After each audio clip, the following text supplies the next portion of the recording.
Assalamualaikum warahmatullahi wabarakatuh. Selamat pagi, salam sejahtera bagi kita semua. Salam Om Swastiastu, Namo Buddhaya, salam kebajikan. Yang terhormat Bapak Dekan Fakultas Hukum Universitas PGRI Semarang, Bapak Dr. Sabto Budoyo, SHMH. Yang kami hormati Bapak Wakil Dekan, Bapak Dr. Wahyu Widodo, SHMHum. Yang kami hormati Bapak Dr. Haryono, SHMH, selaku Kaprodi dan juga Ketua Panitia Kuliah Kerja Lapangan Mahasiswa Fakultas Hukum Universitas PGRI Semarang. Yang kami hormati Bapak Tubagus Galang Windy Pratama, SHMH, selaku Sekprodi. Yang kami hormati narasumber kita pada seminar kuliah kerja lapangan Fakultas Hukum Universitas PGRI Semarang pada pagi hari ini. Beliau Bapak Radianto, SHMH, selaku Kepala Pengendalian dan Penanganan Sengketa BPN. Yang kami hormati Bapak Ibu dosen di lingkungan Fakultas Hukum Universitas PGRI Semarang, dan yang kami hormati segenap peserta kuliah kerja lapangan Fakultas Hukum Universitas PGRI Semarang dan hadirin yang berbahagia. Puji dan syukur kita panjatkan kehadirat Tuhan Yang Maha Kuasa, karena atas izinnya hari ini kita dapat bersama-sama berpartisipasi dan mengikuti acara seminar kuliah kerja lapangan Fakultas Hukum Universitas PGRI Semarang dengan tema Hak Adat dan Eksistensinya dalam Hukum Pendaftaran Tanah. Dan acara ini merupakan rangkaian dari kegiatan kuliah kerja lapangan daring yang diselenggarakan oleh Fakultas Hukum Universitas PGRI Semarang. Dalam kesempatan ini, izinkan saya selaku Master of Ceremony, pembawa acara, yang akan memandu jalannya acara pada pagi hari ini.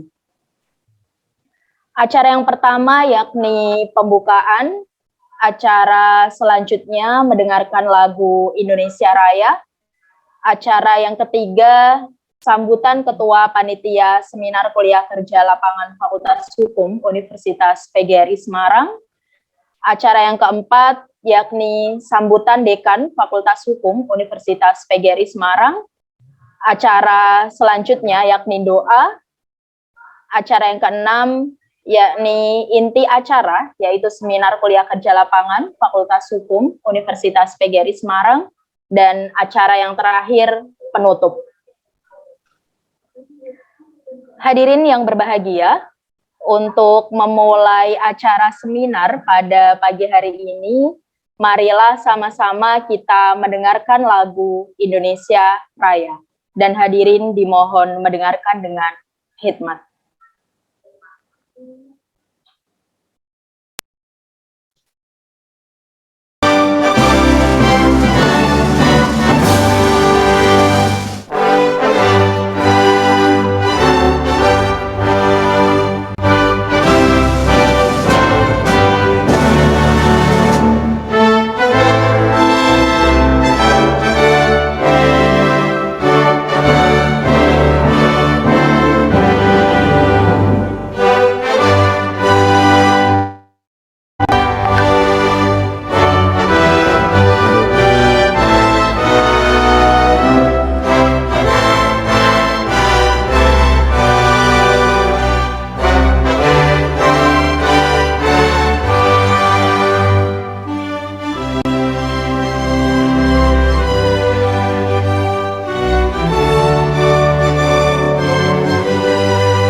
Hadirin yang berbahagia, acara selanjutnya yakni laporan Ketua Panitia Seminar Kuliah Kerja Lapangan Fakultas Hukum Universitas PGRI Semarang. Kepada Bapak Dr. Haryono, SHMH, disilakan.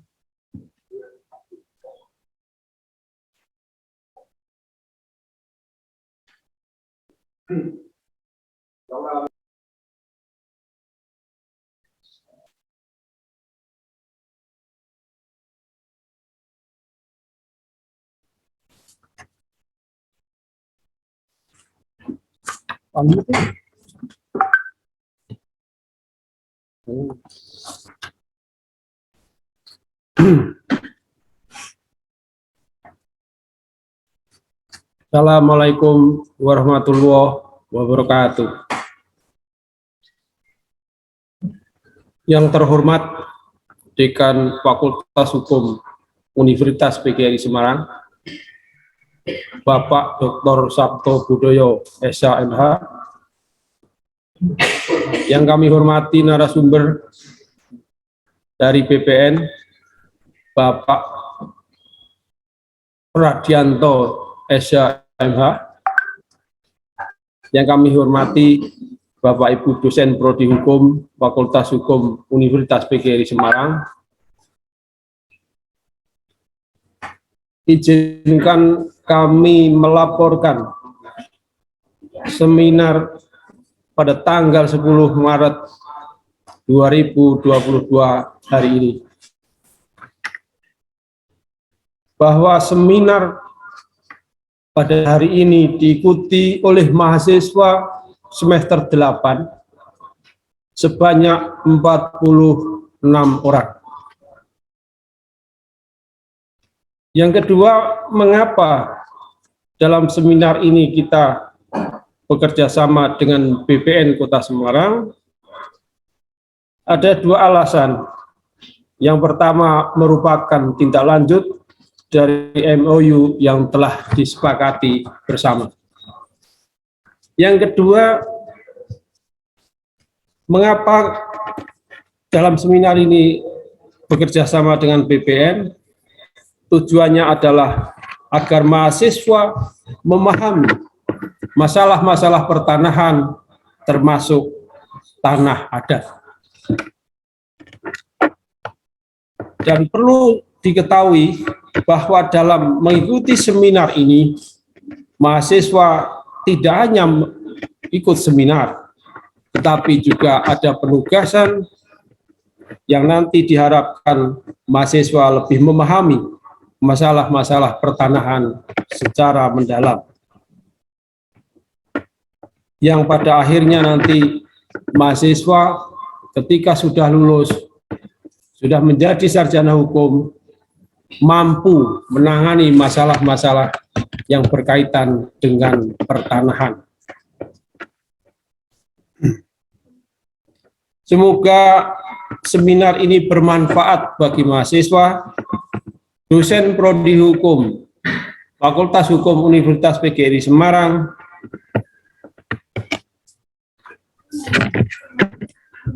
yang selanjutnya nanti bermanfaat secara teoritis maupun praktis untuk kepentingan-kepentingan Prodi Hukum selanjutnya. Pada kesempatan ini kami sampaikan terima kasih kepada Badan Pertanahan Nasional Kota Semarang, terkhusus kepada Bapak Radianto, SHMH, yang telah berkenan menjadi narasumber yang akan memberikan ilmunya yang sangat bermanfaat bagi kami. Terima kasih juga kami sampaikan kepada para mahasiswa peserta seminar ini, yang kami harapkan mengikuti seminar dengan baik sehingga memperoleh pengalaman yang nanti dapat digunakan di kelak kemudian setelah lulus. Terima kasih juga kami sampaikan kepada Bapak Ibu dosen Prodi Hukum Fakultas Hukum UGRIS yang telah berpartisipasi dan mensukseskan kegiatan ini. Semoga kerjasama ini tidak hanya pada hari ini saja, tetapi bisa dilanjutkan pada masa-masa yang akan datang, yang nantinya bisa memberikan pengalaman bagi mahasiswa maupun bagi kami selaku pengajar di Prodi Hukum Fakultas Hukum Universitas PGRI Semarang. Demikian yang bisa kami laporkan. Terima kasih. Wassalamualaikum warahmatullahi wabarakatuh.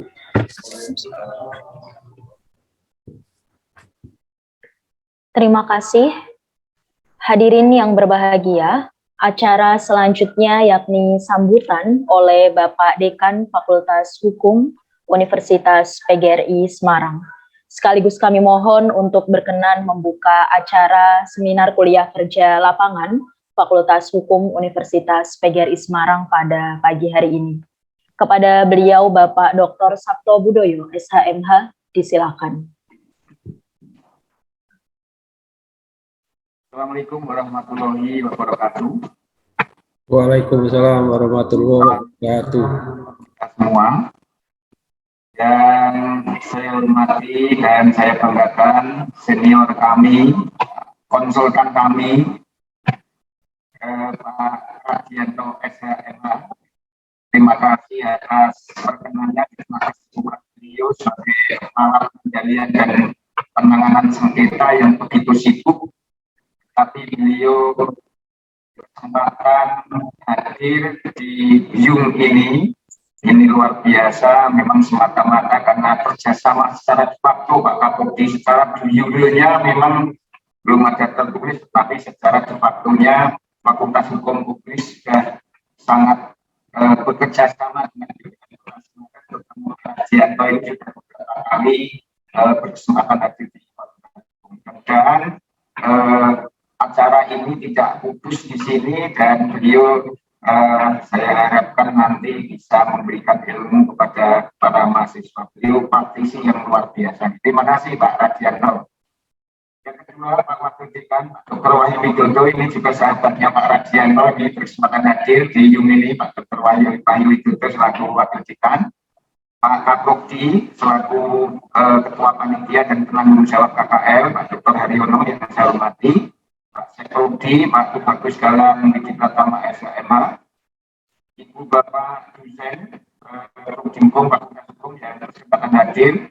Ini ada Bu Selin, Bu Nadia, Pak Adit, ada Pak Dianto, dan juga ada Pak Martomo di Labuhan Rujingkung, dan saudara mahasiswa Fakultas Hukum semester 8 khususnya yang saya hormati, saya cintai, dan saya banggakan.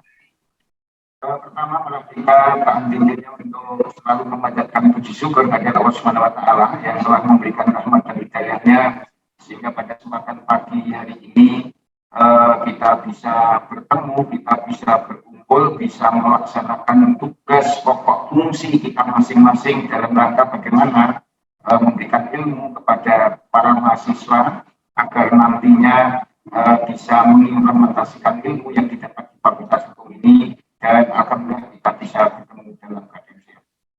Yang berikutnya tentunya atas nama pimpinan Fakultas Hukum saya sampaikan terima kasih dan penghargaan yang setinggi-tingginya kepada Pak Radianto SHMH yang telah berkenan hadir memberikan materi terkait dengan hukum adat, tanah adat, dan nanti bagaimana implementasinya.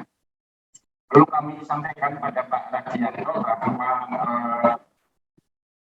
pertemuan ini bisa dikatakan seminar ini adalah bagian dari kuliah kerja lapangan yang biasanya para mahasiswa ini diajak keluar secara offline, dan yang paling sering biasanya bagaimana melihat tanah adat di Bali atau bagaimana hukum adat di Bali, bagaimana kedudukan tanah adat dan lain sebagainya.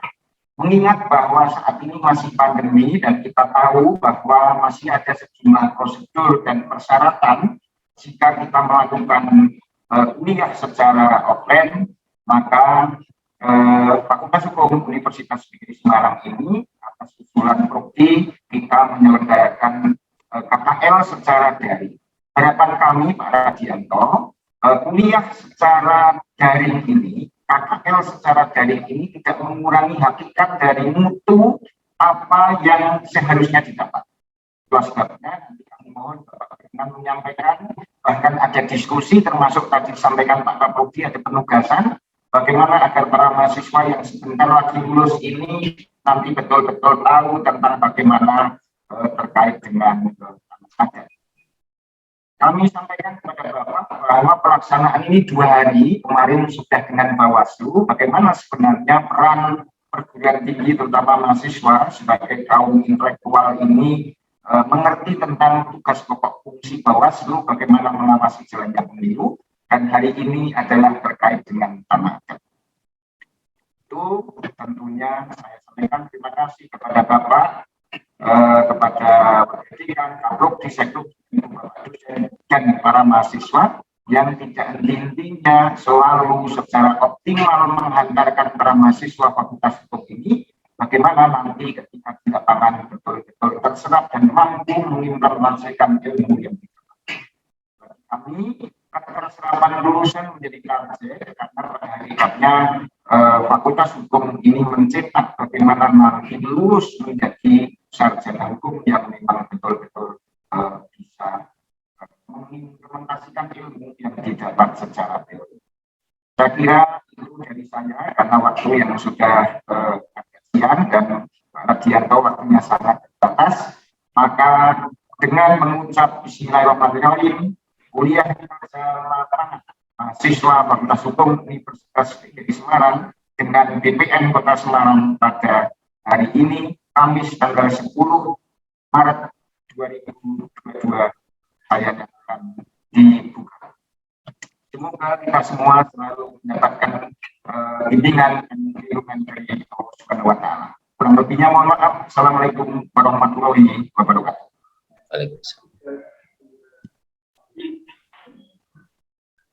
Terima kasih kami haturkan kepada Bapak Dekan atas sambutannya. Hadirin yang berbahagia, acara selanjutnya yakni doa yang akan dipimpin oleh Bapak Dr. Sugianto, SH, MSI. Kepada Bapak Dr. Sugianto kami persilakan.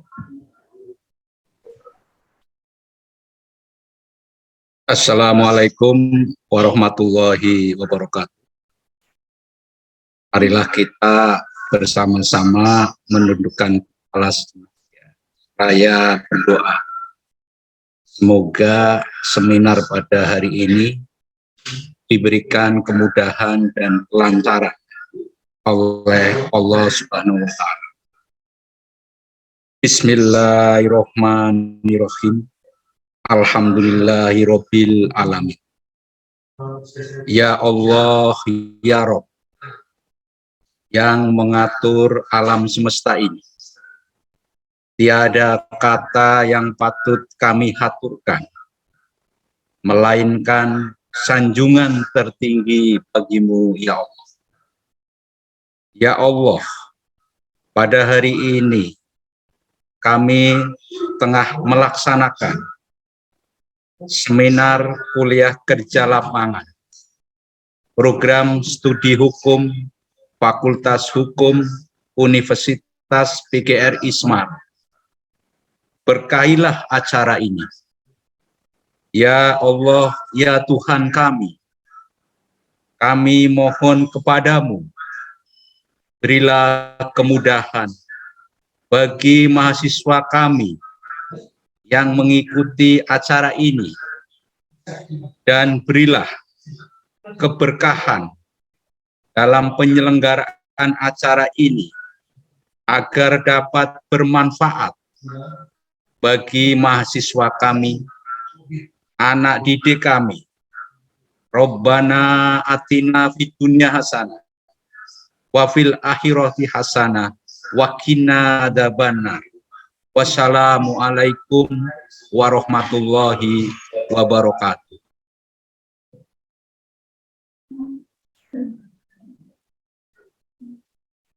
Hadirin dan peserta seminar kuliah kerja lapangan Fakultas Hukum Universitas PGRI Semarang yang berbahagia, Selanjutnya yakni acara inti, yaitu pelaksanaan seminar kuliah kerja lapangan Fakultas Hukum Universitas PGRI Semarang dengan tema Hak Adat dan Eksistensinya dalam Hukum Pendaftaran Tanah, yang akan dipandu oleh moderator kita, Ibu Marcelina Herdianti, SHMH. Beliau salah satu dosen Fakultas Hukum Universitas PGRI Semarang. Kepada Ibu Marcelina Herdianti, SHMH, disilakan. Assalamualaikum warahmatullahi wabarakatuh. Selamat pagi, salam sejahtera bagi kita semua. Om Swastiastu, Namo Buddhaya, salam kebajikan. Yang kami hormati Bapak Dr. Sabto Budoyo, SHMH, selaku Dekan Fakultas Hukum Universitas PGRI Semarang. Yang kami hormati Bapak Dr. Wahyu Widodo, SHM Hum, selaku Wakil Dekan Fakultas Hukum Universitas PGRI Semarang. Yang kami hormati Bapak Dr. Haryono, SHMH, selaku Ketua Pelaksana Seminar Kuliah Kerja Lapangan Fakultas Hukum Universitas PGRI Semarang, sekaligus Ketua Program Studi Hukum Universitas PGRI Semarang. Serta pembicara yang sudah hadir pada pagi hari ini, Bapak Radianto, SHMH, selaku Kepala Pengendalian dan Penanganan Sengketa Badan Pertanahan Nasional Kota Semarang. Selamat pagi Bapak, sudah hadir dalam acara seminar kuliah kerja lapangan Fakultas Hukum Universitas PGRI Semarang pada hari ini, serta para peserta seminar kuliah kerja lapangan Fakultas Hukum Universitas PGRI Semarang yang berbahagia. Izinkan saya membacakan tata tertib di dalam seminar kuliah kerja lapangan secara online oleh Fakultas Hukum Universitas PGRI Semarang bersama BPN Kota Semarang pada hari ini. Seminar pada hari ini bertemakan hak adat dan eksistensinya dalam hukum pendaftaran tanah yang nantinya akan disampaikan langsung oleh Bapak Radianto, SHMH, yang sudah berpengalaman di bidangnya mengenai penanganan sengketa yang berkaitan mengenai tanah. Beliau akan memberikan pengetahuan kepada kita semua dan wawasan kepada kita semua seluk-beluk mengenai hak atas tanah ataupun hak pendaftaran tanah. Beberapa hal yang perlu diperhatikan untuk peserta seminar kuliah kerja lapangan Fakultas Hukum UKRIS. Peserta seminar KKL diwajibkan sudah masuk ke room Zoom sebelum 15 menit sebelum seminar dimulai. Peserta diharapkan dapat menggunakan background virtual seminar KKL Elva UKRIS yang telah disediakan oleh panitia. Peserta diwajibkan on kamera dan mematikan mikrofon Zoom pada saat seminar berlangsung. Peserta diwajibkan mengubah nama profil tampilan Zoom dengan nama lengkap masing-masing. Hal ini juga bertujuan dalam proses penilaian kuliah kerja lapangan yang sedang diikuti oleh peserta seminar. Pada sesi tanya jawab, peserta dapat menuliskan pertanyaan pada kolom chat room Zoom dengan format nama dan pertanyaannya. Kemudian juga sesi tanya jawab akan dibagi 2 termin. 1 termin peserta akan mendapatkan hak 2 pertanyaan, bisa diajukan nanti langsung melalui moderator kepada Bapak Radianto, SHMH. Peserta juga dapat memilih opsi raise hand untuk mengajukan pertanyaan secara langsung melalui Zoom. Langsung saja mungkin nanti kita akan dimulai untuk acara intinya, bahwasanya tanah adat yang merupakan hak dari masyarakat adat, di mana masyarakat adat sendiri eksistensinya sudah ada di Indonesia, dan hal ini sudah ditegaskan di dalam konstitusi kita di pasal 18B, bahwa NKRI mengakui adanya hak-hak masyarakat adat dan eksistensi kesatuan masyarakat hukum adat. Berdasarkan putusan MK nomor 35 PUU 10/2012 bahwa tanah adat ini bukan termasuk tanah negara. Nah, nantinya ketika ini muncul juga seringkali menimbulkan beberapa konflik sengketa di bidang agraria di negara kita. Kita bisa menggali ilmu dari Bapak Radianto SHMH. Untuk waktu dan tempat kami persilahkan. Monggo Bapak bisa memberikan materinya kepada peserta seminar.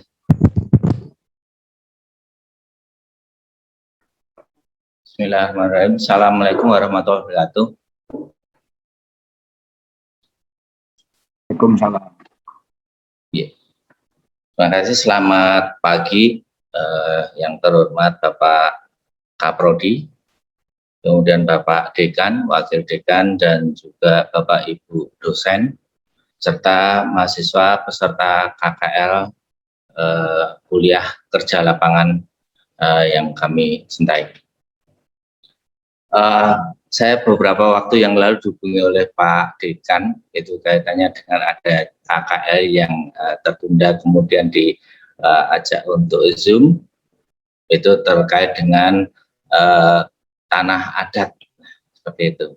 Makanya kami siapkan karena wilayah tugas saya ada di Jawa Tengah, itu sebetulnya materi yang kami persiapkan adalah tentang tanah adat yang ada di Jawa Tengah. Namun demikian beberapa waktu yang lalu kami juga sudah mendapatkan bahan yang terkait dengan sedikit nanti mungkin pengetahuan di luar wilayah Jawa Tengah. Kenapa saya mengambil judul hak adat eksistensinya dalam hukum pertanahan di Indonesia? Tentu saja karena ada beberapa hal yang agak kurang pas dalam pelaksanaannya. Sesuai dengan putusan Mahkamah Konstitusi tadi, itu kalau diterapkan di dalam hukum pertanahan itu mungkin tidak bisa langsung, apakah hak adat itu bisa langsung diberikan dengan hak-hak milik kepada para masyarakat adat tersebut. Baiklah, kami lanjutkan. Ini ada beberapa pengertian terkait pengertian tanah adat dalam hukum agraria, yaitu secara umum orang awam itu akan menyebut tanah adat. Ada dua pengertian, yaitu satu, tanah bekas milik adat. Tanah bekas hak milik adat yang menurut istilah populernya adalah tanah girik, berasal dari tanah adat atau tanah-tanah lain yang belum dikonversi menjadi salah satu tanah dengan hak tertentu. Hak milik, hak guna bangunan, hak pakai, atau hak guna usaha, dan belum didaftarkan atau disertifikatkan pada kantor pertanahan setempat. Sebutannya bisa bermacam-macam, girik, patok, rincik, atau ketitir, dan lain sebagainya. Mungkin di daerah lain itu juga penyebutannya tentu saja menurut adat di masing-masing. Sepertinya di Bali itu juga tidak ada nama girik atau ketitir, pasti di sana ada namanya praman ya, kalau salah, seperti itu. Kemudian tanah milik masyarakat wilayah hukum adat yang bentuknya seperti tanah titian, tanah pengairan, tanah kas desa, tanah bengkok, dan lain-lain. Untuk jenis tanah milik masyarakat hukum adat, ini tidak bisa disertifikatkan begitu saja. Kalaupun ada tanah milik masyarakat hukum adat, dapat dilepaskan dengan cara tukar guling atau rislah, atau melalui pelepasan hak atas tanah tersebut terlebih dahulu oleh kepala adat. Kemudian yang kedua, hak ulayat merupakan serangkaian wewenang dan kewajiban suatu masyarakat hukum adat yang berhubungan dengan tanah yang terletak dalam lingkungan wilayahnya. Kemudian tanah ulayat itu diartikan sebagai tanah bersama para warga masyarakat hukum adat yang bersangkutan. Tanah desa adalah tanah yang dikuasai dan atau dimiliki oleh pemerintah desa sebagai salah satu sumber pendapatan asli desa dan atau untuk kepentingan sosial. Ini pasal 1 angka 26 Peraturan Menteri Dalam Negeri Nomor 1 Tahun 2016 tentang pengelolaan aset desa. Kemudian yang kelima, pengertian kelima adalah masyarakat hukum adat ialah kelompok orang yang terkait dalam tatanan hukum adat sebagai warga bersama suatu persekutuan hukum karena persamaan tempat tinggal ataupun dasar keturunan. Yang keenam, wilayah atau daerah swapraja adalah wilayah yang memiliki pemerintahan sendiri. Di atas kita singgung kaitannya dengan GIRE. Apa GIRE? GIRE adalah semacam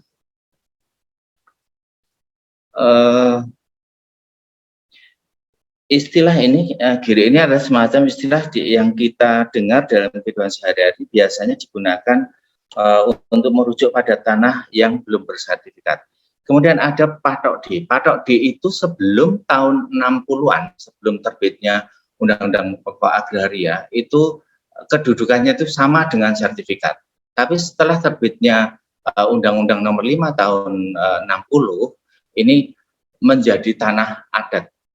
Dasar untuk bisa menerbitkan suatu hak itu nanti dengan konversi. Jadi perlu dikonversi terlebih dahulu Patok D itu. Kemudian letter C. Letter C itu yang paling orang atau masyarakat ketahui adalah ada dasar pajak yang ada di kelurahan. Sekarang ini kelurahan ya. Kalau dulu ada di desa. Kalau sekarang ini di kelurahan, maka bapak-bapak atau ibu-ibu atau saudara-saudara ini kalau akan mengajukan permohonan bersertifikatan mengenai tanah letter C itu juga harus melalui konversi terlebih dahulu. Ini kita lanjutkan. Kemudian ruang lingkup ya. Ruang lingkup hak ulayat. Hak ulayat atas hutan. 1. Hak ulayat atas hutan atau yang disebut juga dengan hutan ulayat yang merupakan bagian dari ruang lingkup dari hak ulayat suatu masyarakat adat. Uraian tentang hutan ulayat berikut memberikan gambaran tentang pengaturan hutan ulayat sebagai berbagai masyarakat adat di berbagai daerah. Keberadaan hak ulayat atas hutan dikukuhkan dalam Undang-Undang Nomor 41 Tahun 99 tentang kehutanan. Di dalam undang-undang tersebut dinyatakan pasal 1 angka 6, hutan adat adalah hutan negara yang berada di dalam wilayah masyarakat hukum adat. B. Penjelasan pasal 5 ayat 1, hutan negara dapat berupa hutan adat, yaitu hutan negara yang diserahkan pengelolaannya kepada masyarakat hukum adat. Hutan adat tersebut sebelumnya disebut hutan ulayat, hutan marga, hutan pertuanan, atau sebutan lainnya yang ada di daerah masing-masing. Kemudian yang kedua, hak ulayat air. Hak ulayat laut dikenal luas di kawasan timur Indonesia. Hak ulayat laut berasal dari bahasa Inggris sea tenure yang mengacu kepada seperangkat hak dan kewajiban timbal balik yang muncul dalam hubungannya dengan kepemilikan wilayah laut. Hak ulayat laut adalah seperangkat aturan atau praktek pengelolaan atau manajemen wilayah laut dan sumber daya yang terkandung di dalamnya. Perangkat hak ulayat laut ini menyangkut siapa yang menguasai wilayah, jenis sumber daya yang boleh ditangkap dalam suatu wilayah laut, dan teknik mengeksploitasi sumber daya yang diperbolehkan. Yang ketiga, hak ulayat atas bagian bahan galian. Apakah bahan galian merupakan hak dari suatu masyarakat adat? Ini masih menjadi debatable dari beberapa para ilmuwan. Yang keempat, hak ulayat atas tanah beserta segala sesuatu yang ada di atas dan di dalamnya. Di dalam hukum adat, tanah tidak saja diartikan sebagai permukaan bumi, tetapi juga udara, air, bahan galian termasuk roh nenek moyang. Sementara itu dalam hukum tanah nasional yang dimaksud dengan tanah adalah permukaan bumi. Dengan demikian terdapat perbedaan ruang lingkup tanah menurut kedua sistem tersebut. Hak ulayat ada karena adanya hubungan hukum antara masyarakat adat atau subjek sebagai subjek dengan ulayatnya sebagai objek yang melahirkan kewenangan bagi subjek tersebut untuk melakukan perbuatan-perbuatan hukum. Wewenang atau kewenangan tersebut meliputi 1. Mengatur penggunaannya, 2. Mengatur dan menentukan hubungan hukum antara orang dengan ulayat tersebut, dan 3. Mengatur dan menetapkan hubungan hukum antara orang dengan perbuatan hukum yang berkaitan dengan ulayat tersebut. Ini nanti bisa saudara-saudara bandingkan dengan atau saudara sandingkan dengan Undang-Undang Pokok Agraria pasal 2 tentang hak menguasai di situ. Ya.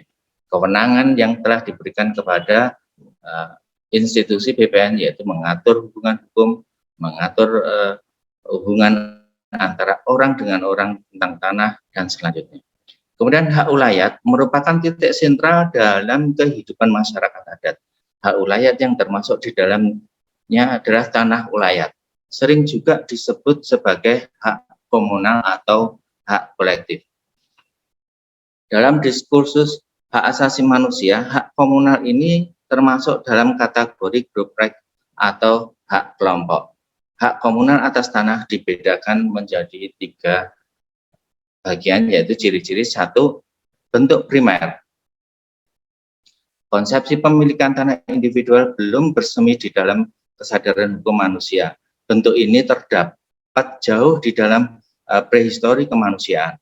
Di kala manusia masih hidup terpisah-pisah dalam kelompok-kelompok yang sangat kecil. Sedangkan mata pencahariannya berupa berburu, menangkap ikan, dan mengumpulkan buah-buahan, rerumputan yang dapat dimakan dan sebagainya sesuai dengan situasi dan kondisi alam sekitar.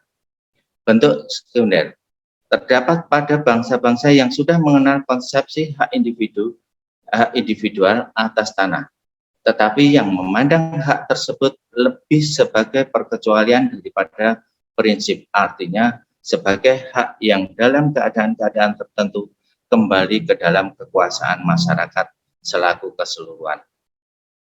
Pada bangsa-bangsa tersebut sering terdapat norma-norma, law, dan custom mengenai pewarisan yang membuktikan bahwa dalam generasi pertama, tanah itu dipandang sebagai milik satu persona atau person, badan pribadi individual.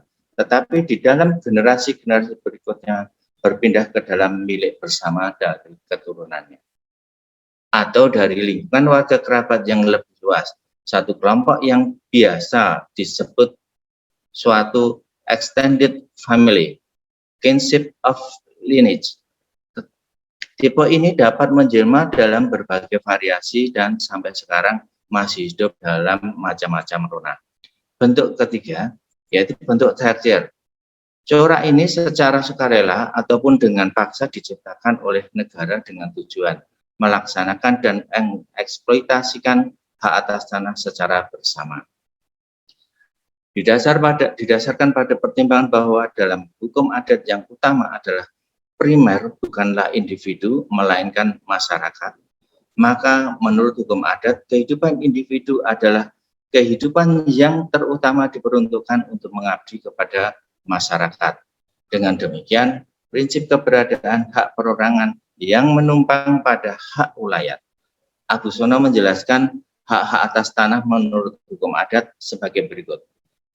A. Hak menguasai atau besiking right, yang merupakan hak tertinggi yang berasal dari kepercayaan, yaitu adanya magis religius antara tanah dengan masyarakat penduduk tanah tersebut atau dalam masyarakat adat tersebut.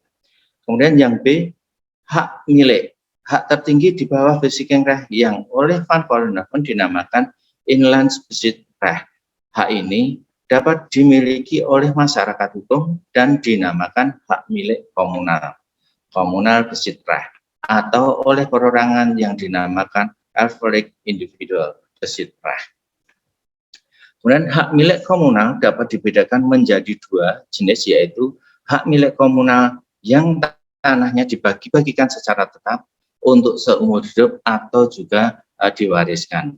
Dan yang kedua, hak milik komunal yang tanah-tanahnya dibagi-bagikan tidak secara tetap, tetapi pada waktu-waktu tertentu dapat dibagi-bagikan kembali. Dan C, hak-hak tanah yang lebih rendah, yaitu hak usaha bagi hasil, misalnya maro atau mertelu.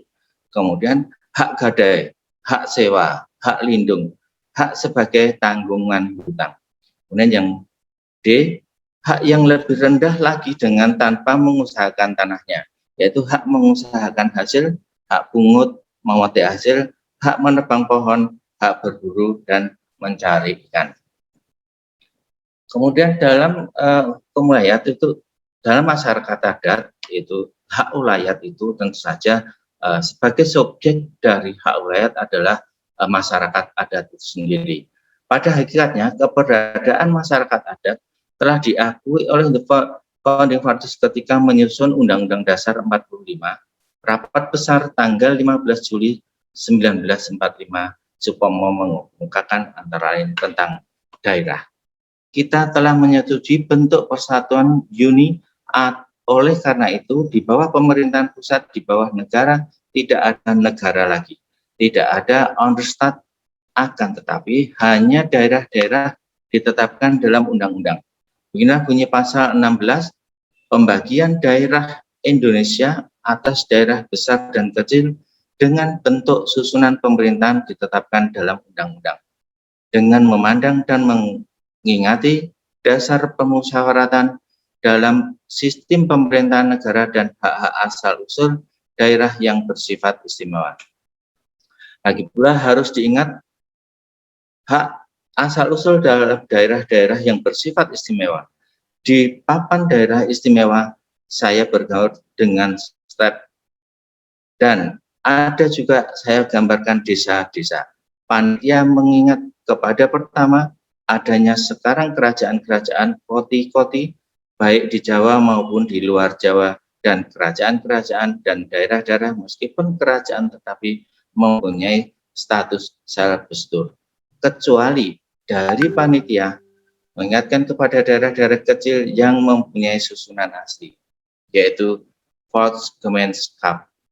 Barangkali perkataan ini salah, tapi yang dimaksud ialah daerah-daerah kecil yang mempunyai susunan rakyat seperti misalnya Jawa, desa di Minangkabau, Nagari, di Palembang, dusun.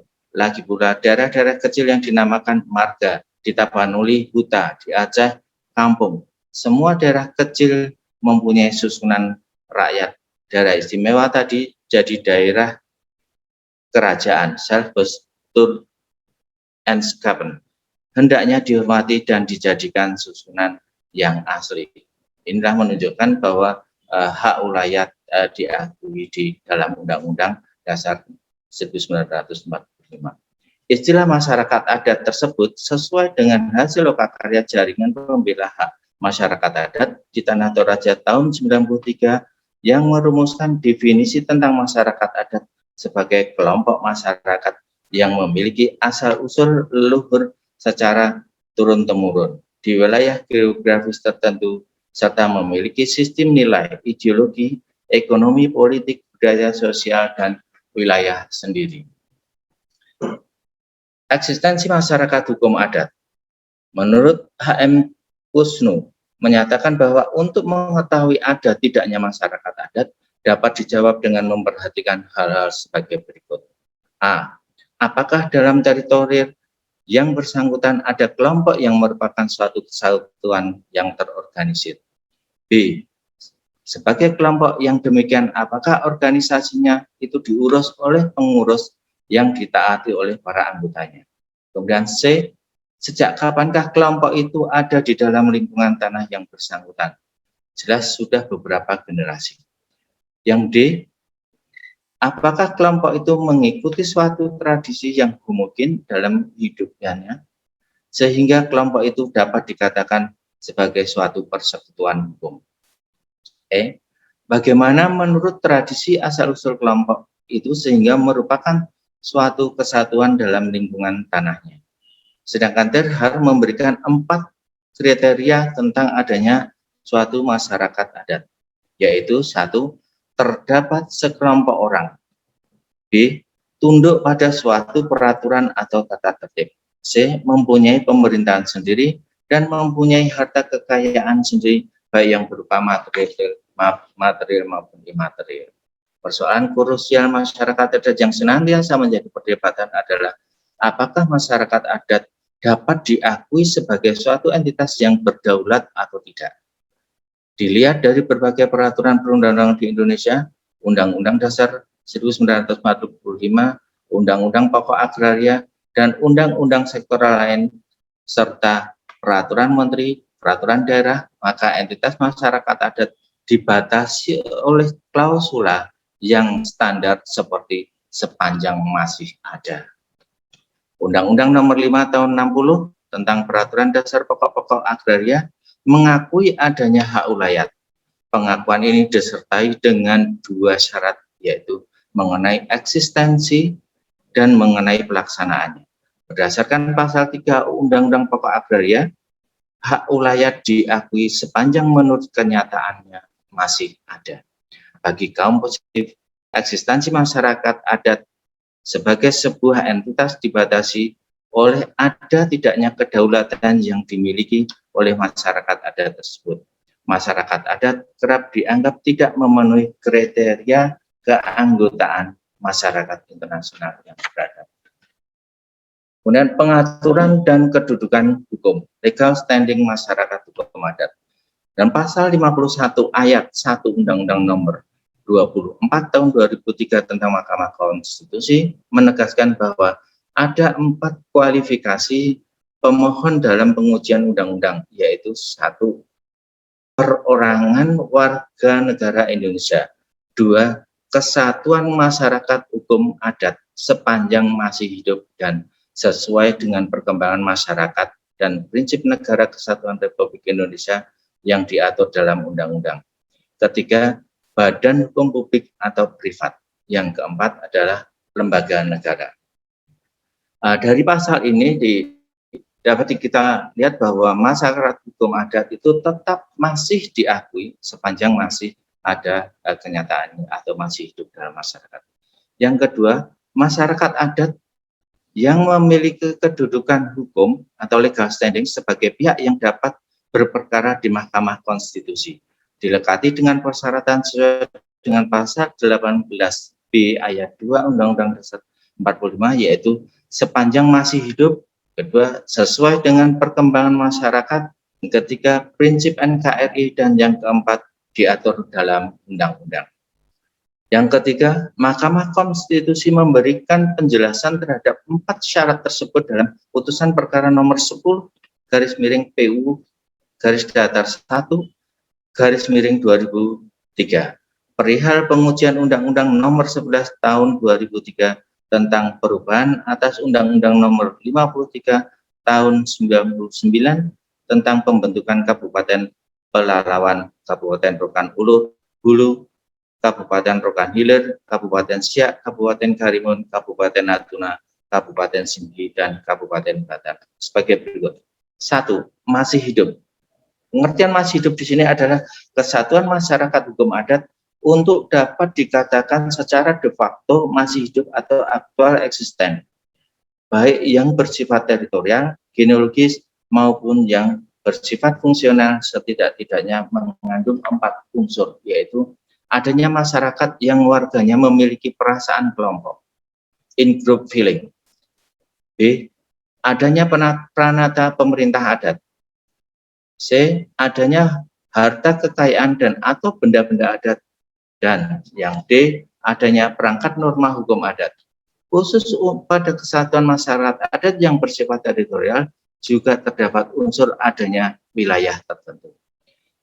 Yang kedua, sesuai dengan perkembangan masyarakat, yaitu keberadaan telah diakui berdasarkan undang-undang yang berlaku sebagai pencerminan perkembangan nilai-nilai yang dianggap ideal dalam masyarakat dewasa ini, baik undang-undang yang bersifat umum maupun bersifat sektoral, seperti bidang agraria, kehutanan, perikanan, dan lain-lain maupun peraturan daerah.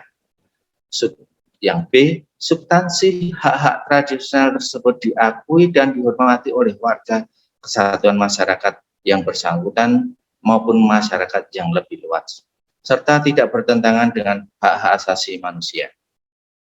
Yang ketiga, sesuai dengan prinsip Negara Kesatuan Republik Indonesia, apabila kesatuan masyarakat adat tersebut tidak mengganggu eksistensi Negara Kesatuan Republik Indonesia sebagai sebuah kesatuan politik dan kesatuan hukum, yaitu A.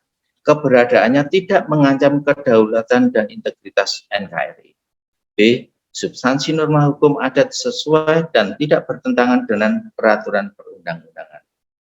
Yang keempat, diatur dalam undang-undang, yaitu bila ada pengaturan berdasarkan undang-undang. Sedikit akan kami singgung mengenai tanah ulayat dan tanah swapraja. Tadi di depan sudah kita sampaikan kaitannya dengan tanah ulayat. Kemudian tanah swapraja. Pemerintah swapraja yang paling tepat menjadi acuan dalam hal ini adalah pemerintah swapraja di Sumatera Timur serta di wilayah First London, yaitu Yogyakarta dan di Surakarta. Di Sumatera Timur, yakni di Kesultanan Delhi, dikenal ada 4 jenis hak ciptaan pemerintah swapraja, yakni Grand Sultan, yakni semacam hak milik adat yang diberikan oleh pemerintah swapraja khusus kepada para kaula swapraja, didaftar di kantor pejabat swapraja. Kemudian yang kedua, Grand Controller, diberikan oleh pemerintah swapraja bagi yang bukan kaula swapraja atau Eropa Timur Asing dan Indonesia kaula government, didaftar di kantor Controller Pejabat Pangreh Praja Belanda. Yang ketiga, Grand Delhi Maskapai. Sultan Mamun Al-Rasyid Perkasa Alam Shah memberikan semacam hak erpah kepada Delhi Maskapai. Delhi Maskapai adalah suatu perusahaan yang mempunyai perkebunan besar tembakau dan bergerak juga di bidang pelayanan umum dan tanah. Memperoleh tanah yang luas dari pemerintah swapraja dengan grant. Tanah tersebut dipetak-petak dan diberikan kepada yang memerlukan oleh Delhi Maskapai. Juga dengan grant yang merupakan sub-grant dikenal dengan sebutan Grant D atau Grant Delhi Maskapai. Yang keempat, hak konsesi. Untuk perusahaan kebun besar diberikan oleh pemerintah swapraja dan didaftarkan di kantor residen. Dengan demikian, kewenangan Sultan Delhi menciptakan keempat peranata lembaga hukum hak atas tanah di Kesultanan Delhi itu adalah dalam kapasitas sebagai sultan, sebagai kapasitas sultan sebagai pemerintahan swapraja. Khusus mengenai hak konsesi, Muhammad Taufik menyatakan bahwa pemberian konsesi untuk pertanian dan hutan, land board dan bos konsesi ada yang oleh raja, kepala swapraja dengan persetujuan pemerintah, dan ada pula yang oleh pemerintah dengan persetujuan raja atau Swapraja Bima dan Bumbu. Pemberian tanah konsesi di Sumatera Timur dilakukan oleh raja dengan persetujuan Hof van Gewestrik Bestuur, kepala pemerintahan daerah residen. Di daerah Surakarta dan Yogyakarta yang dahulu disebut dengan First London, lahirnya hak-hak atas tanah harus dikaitkan dengan konsepsi atau falsafah, yakni semua tanah adalah milik raja. Rakyat hanyalah sekedar memakai atau anggaduh. Namun setelah reorganisasi yang di Jogja dimulai tahun 1914 dan di Surakarta dimulai tahun 1918, raja memberikan tanah atau kaparingake Bumaduh Salawase di Surakarta, wewenang penggaduh atau wewenang andarbeni di Yogyakarta, dengan hak milik komunal kepada kelurahan-kelurahan. Kepada rakyat diberi hak pakai turun-temurun atas 4/5 bagian dari sawah dan tegalan dari suatu kelurahan, sedangkan yang 1/5 dibagikan untuk jabatan, tanah pengarem-arem dan tanah kas desa.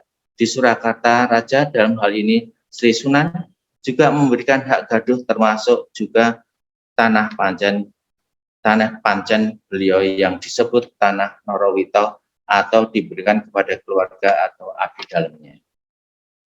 Bagaimana diketahui di Yogyakarta, hak kelurahan seyogyanya lebih kuat daripada hak perseorangan yang diberikan bagi penduduk yang tinggal di kelurahan. Bagi kelurahan diberikan dengan hak andarbe atau besit rah, sedangkan bagi penduduk diberikan dengan hak anggaduh atau gebrik rah. Sangat menarik untuk dicermati perkembangan sikap pemerintah DIY terhadap hak yang diperoleh oleh penduduk, karena kemudian hak penduduk mengalami penguatan.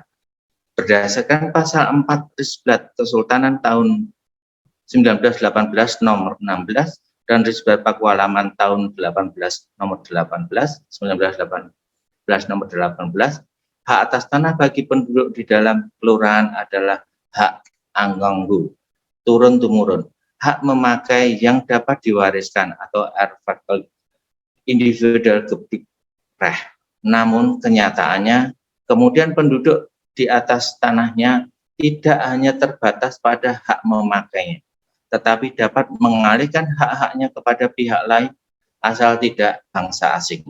Oleh karena itu, maka setelah Indonesia merdeka, Kesultanan serta Pakualaman menjadi daerah istimewa. Ditetapkan Peraturan Daerah Istimewa Yogyakarta nomor 5 tahun 54 tentang hak atas tanah di daerah Yogyakarta. Di dalam pasal 4 Perda tersebut dinyatakan antara lain DIY memberikan hak milik perseorangan turun-temurun erfalik individual besit rah atas sebidang tanah kepada warga negara Republik Indonesia. Selanjutnya disebut hak milik. Apabila hak milik itu di dalam waktu sesudah 10 tahun berturut-turut tidak dipergunakan oleh pemiliknya, dipertangguhkan atau digantung, dan jika 20 tahun lagi tidak ada dari yang berhak, maka hak milik atas tanah tersebut menjadi batal.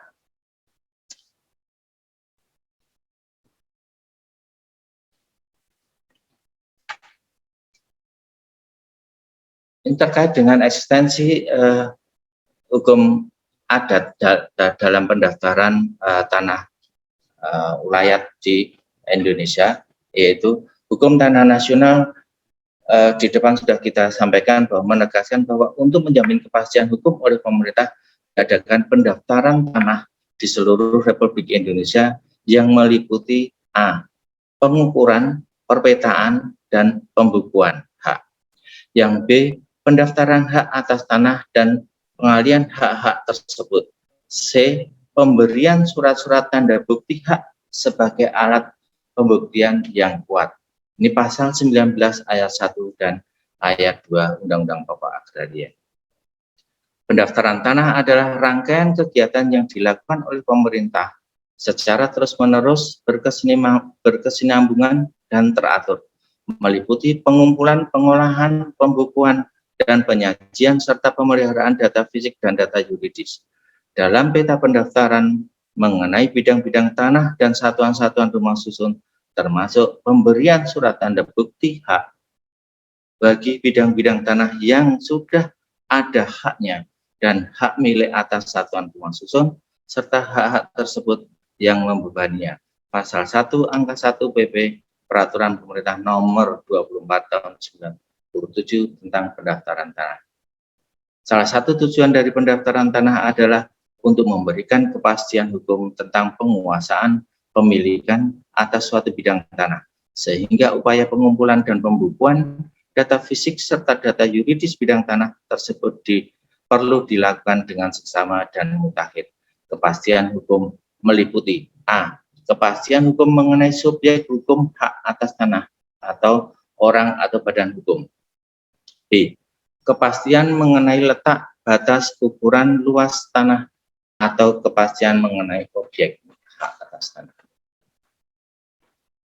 Yang C, jenis atau macam hak atas tanah yang menjadi landasan hubungan hukum antara tanah dengan orang atau badan hukum.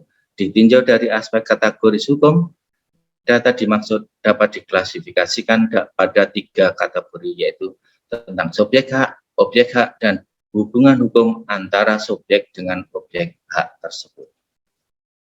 Dalam hal pendaftaran tanah ulayat, ketiga kategori tersebut juga merupakan persoalan karena sebagaimana dikatakan oleh Hirma Yulis bahwa ada 3 kendala dalam pendaftaran tanah ulayat, yaitu 1, berkaitan dengan objek hak, yaitu kesulitan dalam menentukan tanah yang mana yang akan didaftarkan. Yang kedua, subjek hak, yaitu atas nama siapa tanah tersebut didaftarkan. Dan yang ketiga, bentuk hak, yaitu hak apa yang diberikan dalam pendaftaran tanah ulayat. Kemudian dalam PP atau dalam Peraturan Pemerintah Nomor 24 Tahun 97 tentang pendaftaran tanah menyatakan bahwa objek pendaftaran tanah adalah bidang-bidang tanah yang dipunyai dengan hak milik, hak guna bangunan, hak guna usaha, hak pakai. Dan B, tanah hak pengelolaan. C, tanah wakaf. D, tanah hak milik satuan rumah susun. Dan E, hak tanggungan serta yang F adalah tanah negara. Dengan demikian, tanah ulayat bukanlah merupakan objek dari pendaftaran tanah. Undang-Undang Pokok Agraria hanya memberikan mekanisme pendaftaran tanah adat melalui lembaga konversi, yaitu penyesuaian hak-hak atas tanah lama ke hak-hak atas tanah sebagaimana tercantum dalam limitatif dalam UPA, yaitu hak milik, hak guna usaha, hak guna bangunan, dan hak pakai. Namun perlu dipahami bahwa mekanisme konversi hak atas tanah berarti merubah entitas tanah yang bersangkutan, yang semula merupakan tanah adat menjadi tanah hak. Dari aspek subjeknya, meskipun dapat dikatakan bahwa subjek tanah ulayat adalah masyarakat hukum adat, namun haruslah dapat diperjelas dan dipertegas siapa apa subjek dari tanah ulayat tersebut ketika tanah ulayat tersebut didaftarkan, meskipun masing-masing masyarakat adat tersebut merupakan unit sosial pemegang hak, namun tidak merupakan subjek hak dalam pendaftaran tanah. Demikian yang dapat kami sampaikan terkait dengan materi hak adat dan eksistensinya dalam hukum adat. Dapat kami simpulkan bahwa dalam Undang-Undang Pokok Agraria tetap mengakui adanya hak adat, namun demikian masyarakat tanah ulayat atau masyarakat adat tidak dapat menjadi subjek dalam pendaftaran hukum tanah. Demikian, terima kasih. Terima kasih Bapak Radianto SHMH telah memberikan paparan materi dan pengetahuan baru kepada kita mengenai macam-macam hak atas tanah adat, kemudian bagaimana prosedur untuk pendaftaran. Ternyata pada paparan dari Bapak Radianto itu bahwa kalau hak atas tanah adat tidak diperkenankan untuk melakukan pendaftaran tanah secara individual, karena pada dasarnya hak ulayat itu disebut sebagai hak yang sifatnya komunal karena berasal dari kesatuan masyarakat hukum adat, di mana masyarakat hukum adat itu sudah diakui di konstitusi kita pasal 18B bahwa NKRI mengakui adanya kesatuan masyarakat hukum adat sepanjang masih ada eksistensinya. Dan tadi juga beliau sudah menjelaskan syarat-syarat kategori bahwa masih ada masyarakat hukum adat, salah satunya adalah eksistensi masyarakat hukum adat yang menduduki suatu wilayah tertentu. Baik, untuk sesi selanjutnya adalah sesi diskusi tanya-jawab. Untuk termin pertama, saya persilahkan 2 pertanyaan dari peserta seminar. Silahkan, apabila ingin mengajukan pertanyaan, bisa memilih opsi raise hand di dalam Zoom dan bisa menuliskan dalam kolom chat. Silahkan apabila ada yang ingin bertanya.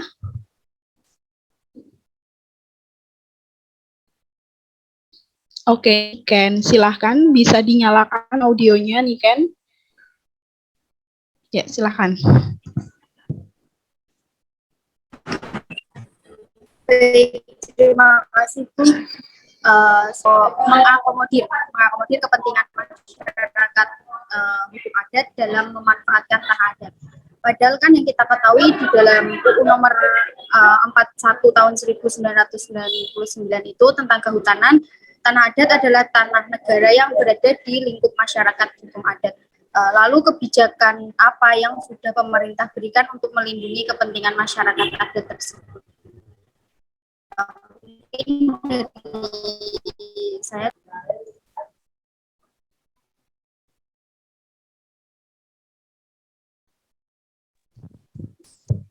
Jadi pertanyaannya intinya mungkin kebijakan apa yang sudah pemerintah tempuh atau yang bisa pemerintah tempuh untuk mengakomodir kepentingan masyarakat hukum adat. Begitu mungkin Bapak dari Niken. Ada satu lagi dari Mas Fikri. Mas Fikri Yasril, silahkan bisa diaktifkan. Baik, saya Fikri Yasril Buci. Saya mau bertanya Pak, tanah adat kan bukan termasuk tanah negara, tapi tidak menutup kemungkinan adanya konflik antara masyarakat adat dengan beberapa oknum terkait tanah adat tersebut. Lalu, jika ada konflik seperti itu, apakah pemerintah berhak membantu menyelesaikan konflik tersebut? Jika iya, penyelesaian seperti apa yang bisa dilakukan oleh pemerintah? Itu aja, terima kasih.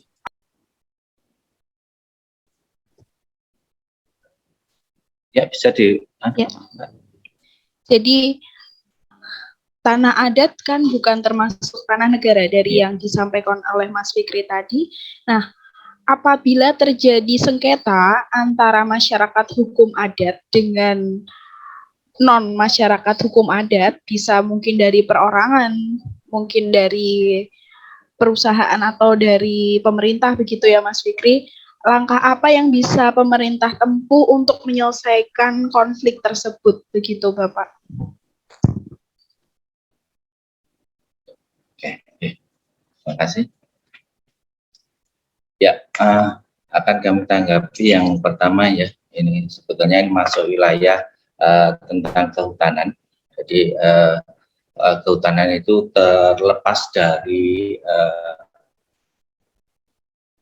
ATR BPN sebetulnya, untuk melindungi masyarakat masyarakat adat ya, mungkin yang ada di hutan-hutan seperti di Jambi, kemudian di Bengkulu itu, kemudian di Lampung kan juga ada ya, dan bukan atau penggarapan di hutan-hutan tersebut untuk mengolah tersebut, hutan-hutan yang di sana. Tapi nanti coba kaitannya dengan hutan ini kami memang masih begitu awam karena tidak masuk di wilayah ATR BPN. Kami terkait dengan pertanahannya. Nah, tapi masyarakat hukum adat yang ada di hutan itu masih bisa mengelola hutan-hutan yang ada di sana atau masih bisa mengambil manfaat dari hutan tersebut. Ya, itu secara singkatnya di situ. Untuk melindunginya, ya kami masih belum maaf ya, mohon ini narasumbernya juga kurang kaitannya kehutanan. Kami memang bukan dari dinas kehutanan, jadi kami tidak begitu paham tentang kehutanan atau masyarakat yang ada dalam hutan tersebut. Tapi yang kedua tentang tanah adat tadi apabila terjadi sengketa masyarakat hukum adat dengan kelompok tertentu atau perusahaan. Di Indonesia ini kan banyak sekali ya terjadi sengketa masyarakat adat dengan perusahaan, terutama dengan perkebunan Nusantara. Itu banyak itu di seluruh Indonesia. Tentu saja kita akan kembalikan bahwa di dalam penyelesaiannya itu satu pendekatan sosiologisnya. Tentu ada pendekatan sosiologis terhadap masyarakat tersebut. Kemudian kita akan membuat kronologis riwayat dari masyarakat, keberadaan masyarakat hukum adat tersebut. Dan yang ketiga adalah bagaimana perolehan dari perkebunan besar tersebut. Tentu saja kalau perkebunan Nusantara atau PTPN itu kan berdasarkan undang-undang nasionalisasi ya, yang diperoleh dari perkebunan besar waktu zaman Belanda, sehingga dinasionalisasi dan diberikan kepada PTBN. Nah, kalau sudah seperti ini tentu saja sudah bukan merupakan kepemilikan dari masyarakat hukum adat itu sendiri, karena sudah ada penyerahan waktu itu kan, sudah ada diserahkan dari yang dikuasai oleh Belanda kepada pemerintah Indonesia atau dinasionalisasi menjadi perusahaan-perusahaan nasional atau PT Perkebunan Rakyat. Namun demikian dalam penyelesaiannya tentu saja kita ada dua penyelesaian dalam kebijakan di ATR BPN, yaitu litigasi dan non litigasi. Litigasinya tentu saja akan mengarah kepada hukum atau melalui gugatan, sedangkan non litigasinya kami di ATR BPN itu menyediakan atau untuk penyelesaian sengketanya itu melalui mediasi. Demikian yang dapat kami sampaikan. Baik, terima kasih atas jawaban yang sangat lengkap dari Bapak Radianto SHMH. Mungkin untuk pertanyaan pertama itu ranahnya ke bidang kehutanan yang bukan merupakan kewenangan dari Kementerian ATR BPN. Kalau yang mungkin saya pernah baca ketika untuk mengakomodir kepentingan masyarakat hukum adat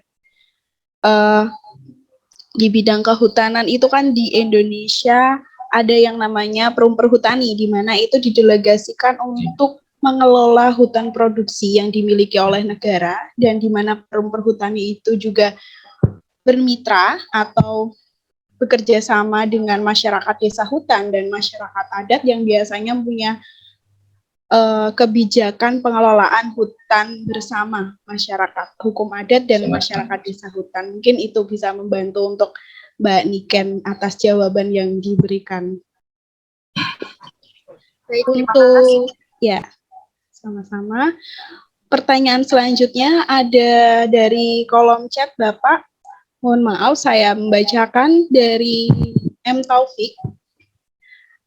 Bisa diceritakan Bapak sebagai hasanah bagi kami salah satu tentang kasus sengketa tanah adat yang pernah Bapak tangani. Monggo Bapak bisa berbagi pengalaman kepada mahasiswa agar menambah hasanah wawasan dan pengetahuan mahasiswa.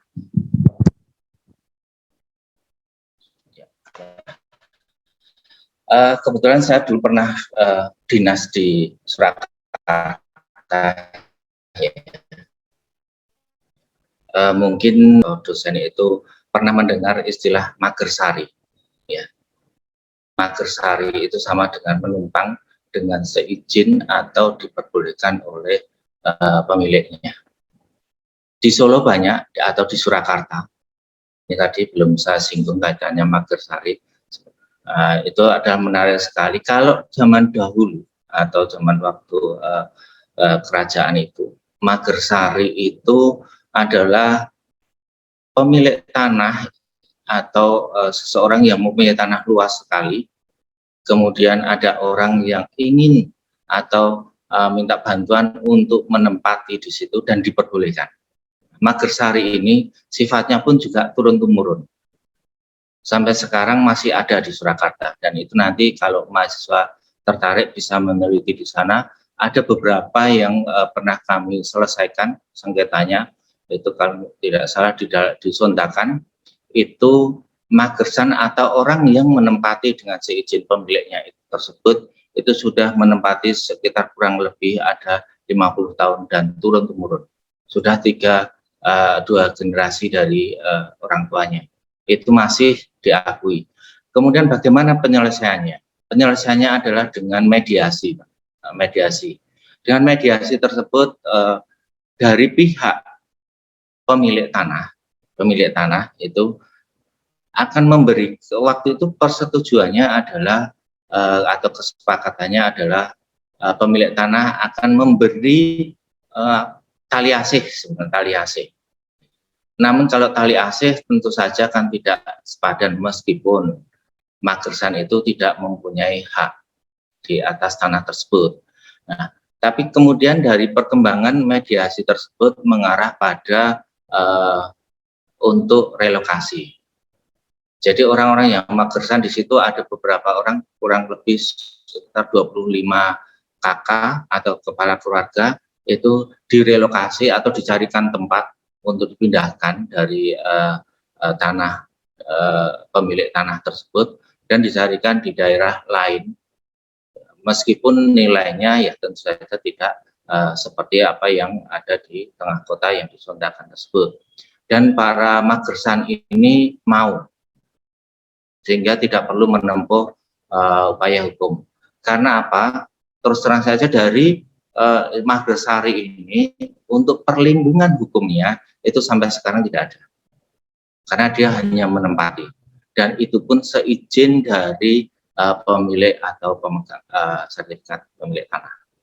Ini yang terjadi di Surakarta. Jadi nanti kalau mahasiswa ada mahasiswa ini tertarik dengan Magersari dalam penelitiannya, itu mungkin nanti bisa dikaitkan dengan perlindungan hukum yang sampai sekarang itu masih menjadi tanda tanya besar.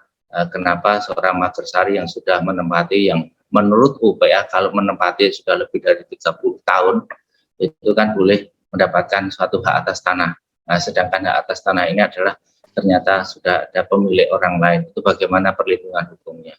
Dan kemudian subjek dari Magersari ini atau orang-orang ini ada enggak perlindungannya.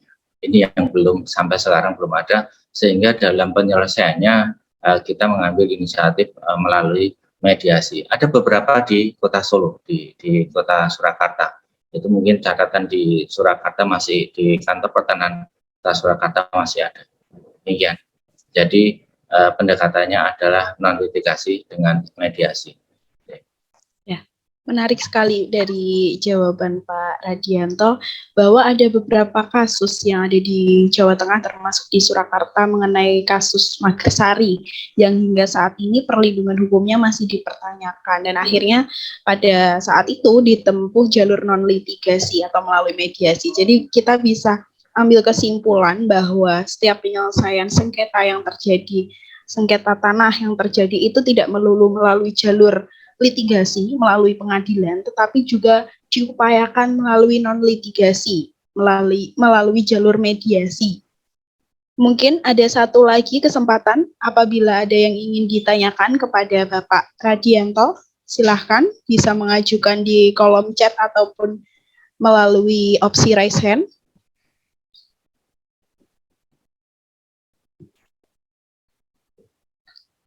Sepertinya pertanyaannya sudah cukup 3 tadi Bapak, dan dari 3 pertanyaan kita sudah mendapatkan banyak sekali informasi, banyak sekali pengetahuan dan wawasan bagaimana hak-hak atas masyarakat hukum adat yang sudah Bapak sampaikan, bahkan macam-macam dari hak atas tanah adat yang kita baru tahu ternyata tidak hanya tanah saja, ternyata yang ada di dalamnya juga termasuk hak atas masyarakat, hak wilayahnya. Untuk closing statement, mungkin Bapak bisa memberikan closing statement untuk para peserta yang hadir pada pagi hari ini. Silakan Bapak untuk closing statement-nya.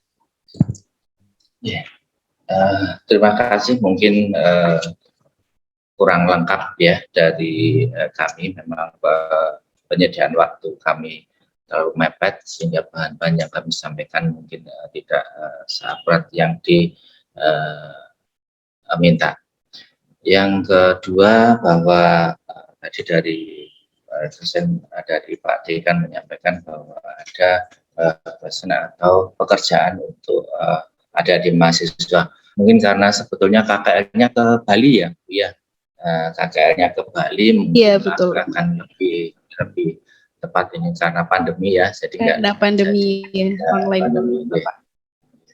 Nah, itu mungkin nanti di sana ada namanya desa Pakraman ya, desa Pakraman itu silakan kalau ada penelitian kepada mahasiswa atau mahasiswa di sana untuk melakukan penulisan ya, penelitian dan penulisan, dan mungkin nanti hasilnya dapat disampaikan kepada fakultas ya, prodi, atau di daerah lain. Sebetulnya yang masih menarik itu ada lingkungan ada di Sumatera Barat, itu di sana menarik sekali sebetulnya. Saya pernah ditugas di sana. Di sana ada namanya kan kerapatan adat Nagari, dan ada namanya kaum tanah kan dan tanah kaum, yaitu yang sampai sekarang masih dengan kantor pertanahan bagaimana proses dan prosedur untuk pensertifikatannya. Tadi sudah saya singgung bahwa untuk pensertifikatan tanah adat tentu saja melalui konversi, dan konversi itu mengenai individualnya, tapi bagaimana kalau itu menjadi secara masyarakat adat dengan melalui pelepasan terlebih dahulu, sehingga dapat diproses sesuai dengan pasal 1911. Nah, subjek dan objeknya memenuhi syarat dalam Undang-Undang Pokok Agraria.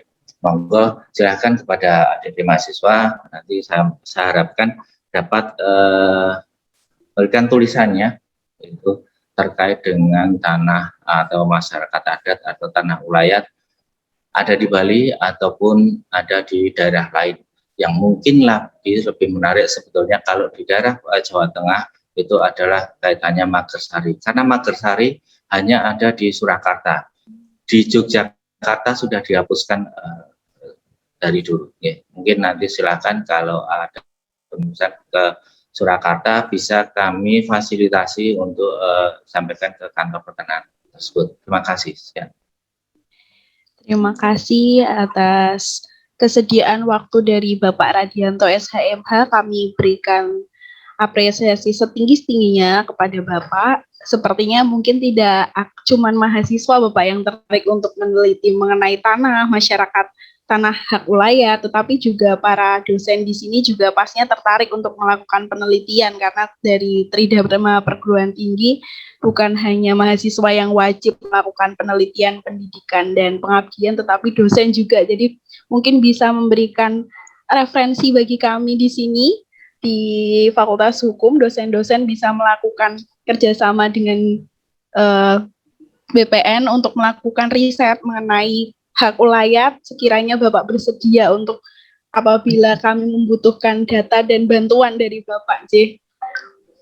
Terima kasih. Siap. Kami haturkan ya. Ya, matur nuwun Bapak. Ini terima kasih atas materi yang sangat bermanfaat pada pagi hari ini yang telah disampaikan oleh Bapak Radianto SHMH, telah memberikan pengalaman, wawasan, dan tambahan ilmu kita mengenai hak ulayat. Untuk di akhir sesi ini, pada diskusi hari ini, izinkan saya sebagai moderator menyampaikan kesimpulan pada hari ini, bahwa masyarakat adat adalah masyarakat yang sudah ada bahkan sejak Indonesia ini belum merdeka. Di situ sudah ada masyarakat adat. Dan di dalam masyarakat adat kita mengenal adanya tanah adat, di mana kesatuan masyarakat hukum adat ini telah diakui di dalam konstitusi kita pasal 18B. Kemudian mengenai hak atas masyarakat hukum adat ada yang namanya hak ulayat, di mana ruang lingkup hak ulayat yang telah disampaikan oleh Bapak Radianto tadi, ada hak ulayat atas hutan, hak ulayat air, hak ulayat atas bahan galian, dan hak ulayat atas tanah. Nah, hak ulayat atas tanah ini juga termasuk segala sesuatu yang ada di atasnya dan di dalamnya. Beberapa kategori bagaimana kita bisa menentukan bahwa kelompok masyarakat tersebut masih termasuk di dalam masyarakat hukum adat juga sudah disampaikan oleh Bapak Radianto, dan bahwa hak atas tanah adat ini pada dasarnya tidak dapat dilakukan pendaftaran sebagai hak milik pribadi karena ini sifatnya adalah hak yang sifatnya komunal. Nah, dengan hadirnya hak ulayat ini sebenarnya mengakomodir bahwa eksistensi masyarakat hukum adat di Indonesia masih terjamin oleh konstitusi kita dan negara kita, agar nantinya karakteristik yang ada di Indonesia masih diakui dan menjadi hak tanah di dalam pluralitas masyarakat Indonesia. Demikian yang bisa saya sampaikan. Terima kasih sebesar-besarnya dari Fakultas Hukum UPRIS kepada BPN Kota Semarang dan terkhusus kepada Bapak Radianto SHMH atas kesediaan waktunya dan materi yang sudah diberikan sangat bermanfaat bagi kami semua. Semoga nantinya kita bisa bertemu di lain kesempatan dan bisa saling berbagi dan berdiskusi. Terima kasih. Mohon maaf selama dalam penyampaian sebagai moderator ada kekurangan. Saya lanjutkan ke MC. Selamat pagi. Wassalamualaikum warahmatullahi wabarakatuh.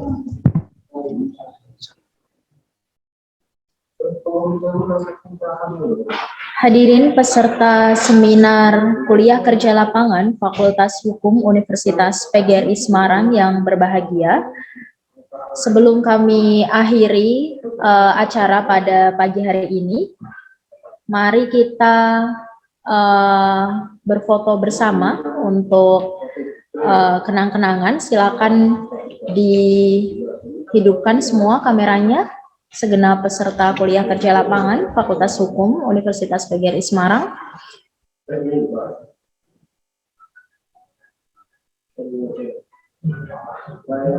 Oke. Untuk panitia bisa memberikan aba-aba. Oke, yang slide pertama, 1, 2, 3. Saya minta satu.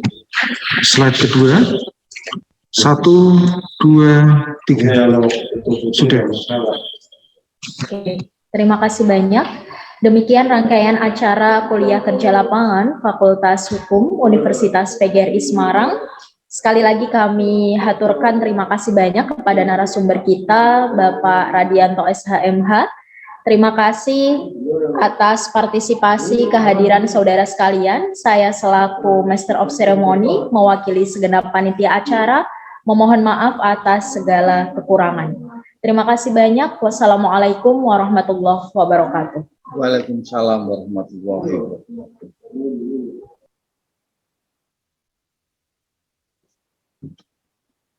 Matur suwun Pak Radianto. Sami-sami Bapak. Terima kasih.